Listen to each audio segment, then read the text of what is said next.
I think that's people's problem, and I tell that to a lot of Christians, is that a lot of people will read the Bible and then, you know, they want to get the revelation and get the understanding immediately. Yeah, And you can't do it's that. not meant for that. No, it's not.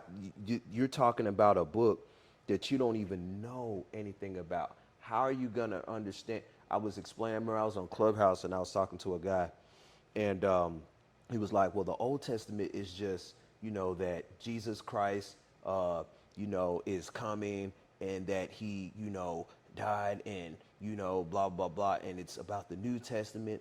And, you know, we got to focus on this. And if we just look at the New Testament, this has everything and this is how we get our understanding. So I said, okay. I said, well, have you ever read the book of John? He said, yeah, I love John. I love John. I said, okay. You know the book of John, right? It's got 21 chapters in it. He said, okay. I said, right. So we know, you know, God does a thing with numbers. So we take 3 into 21, that's 7 times. Three, yeah. So, you know, there's a lot of sevens that we see in the Bible, right? Even if we look in the book of John, you know, there's the 7 I am statements. And then John has the 7 miracles, right? And then we get into the 7 feast days.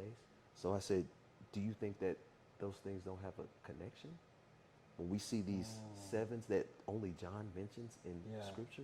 So if there's 7 miracles that only John records, don't you think that might be linked to the 7 days of creation? Or the 7 years that David was in Hebron? Or the 7 years that Jacob wanted Rachel? Or the 7 years that he wanted Leah? That's good. Or maybe the 7 churches?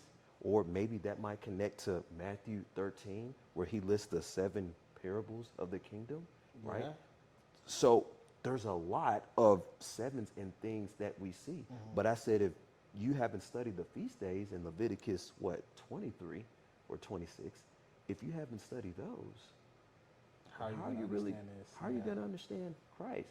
And I said, that's John 5:39 through, But that kind of result 42. only comes from like taking that time with the word, and Right. and what happens is people read and like you said, want that result immediately. But it's just like when you think about the word itself, it's an incorruptible seed that produces a very very good fruit.